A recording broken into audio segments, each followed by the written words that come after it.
आज की हमारी कहानी है वो काली रात का भाग दूसरा। अब तक हमने देखा कि रोहन कैसे उस काली हवेली के अंदर जाता है और वो जब बाहर आता है तो उसके अंदर उस काले जादू का साया होता है। रोहन के हवेली से लौटने के बाद सब कुछ सामान्य नहीं था। उसके चेहरे पर हमेशा एक गहरी उदासी और आंखों में डर का अजीब साया छाया रहता। वो अब न दोस्तों से बात करता न अपने परिवार से। उसकी माँ ने कई बार पूछा, बेटा क्या हुआ है, तुम ऐसे क्यों हो गए हो, लेकिन रोहन हर बार टाल देता। कुछ दिन बाद उसकी माँ ने देखा कि वो आधी रात को अपने कमरे में बैठकर कुछ अजीब से शब्द बड़बड़ाता रहता है। वो कागज़ों पर अजीब चिन्ह और मंत्र लिख रहा था। ये देखकर माँ घबरा गई। उन्होंने तुरंत गांव के पंडित को बुलाया। पंडित ने रोहन को देखते ही कहा, इस पर काली हवेली की बुरी छाया पड़ गई है। ये सामान्य नहीं है, हमें कुछ करना होगा, नहीं तो ये उसकी ज़िंदगी को नष्ट कर देगा। पंडित ने गांव के कुछ और बुजुर्ग को बुलाया। सबने मिलकर ये तय किया कि रोहन की मदद के लिए एक तांत्रिक को बुलाना होगा। गांव से कुछ किलोमीटर दूर एक प्रसिद्ध तांत्रिक रहते थे जिनका नाम अघोर बाबा था। कहा जाता था कि उन्होंने कई कठिन मामलों को सुलझाया है। जब उन्हें बुलाया गया तो वो तुरंत आने के लिए तैयार हो गए।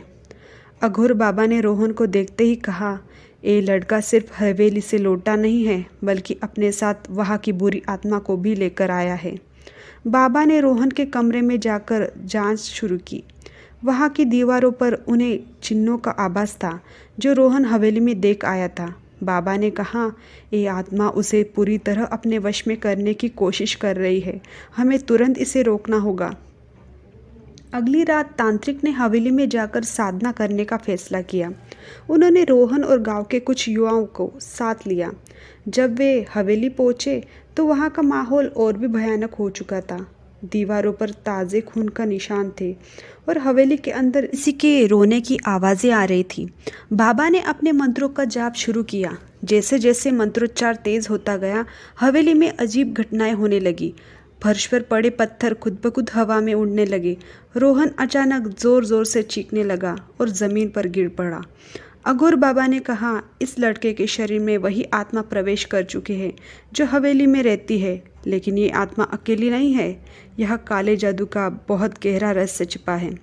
बाबा ने जब अपना तांत्रिक डंडा जमीन पर पटका तो हवेली की दीवारें कांपने लगी। अचानक एक गहरी काली परछाई हवा में उभरी और जोर जोर से हंसने लगी। वो परछाई वही बूढ़ी औरत थी जिसे रोहन ने देखा था। तुम्हें लगता है कि तुम मुझे हरा दोगे? परछाई ने गुस्से में चिल्ला कर कहा। बाबा ने मंत्रों का तेज जाप करते हुए कहा, तुम्हारी शक्ति अब समाप्त होगी, ये जगह अब तुम्हारे लिए नहीं बची। परछाई ने हवेली में भयंकर कोहराम मचाना शुरू कर दिया। रोहन का शरीर कांपने लगा और वो जोर जोर से चिल्लाने लगा, मुझे छोड़ दो, मुझे बचाओ। बाबा ने अपनी सारी शक्ति और मंत्रों का उपयोग करते हुए आत्मा को काबू में कर लिया। उन्होंने आत्मा को एक काले पत्थर में बंद कर दिया। हवेली में अचानक शांति छा गई। जब सब गांव लौटे तो बाबा ने सबको चेतावनी दी, ये हवेली अब भी खतरनाक है, वहाँ तो का खत्म करना इतना आसान नहीं है। किसी भी हाल में यह दोबारा कोई कदम ना रखे।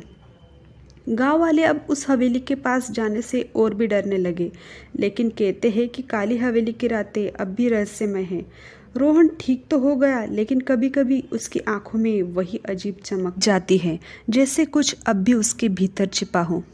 कहते हैं कि रहस्य कभी खत्म नहीं होते और काली हवेली का रहस्य अब भी शायद बाकी है। क्या सच में आत्मा वहाँ से चली गई या सब वो बस अपनी वापसी का इंतज़ार कर रही है? ये कोई नहीं जानता।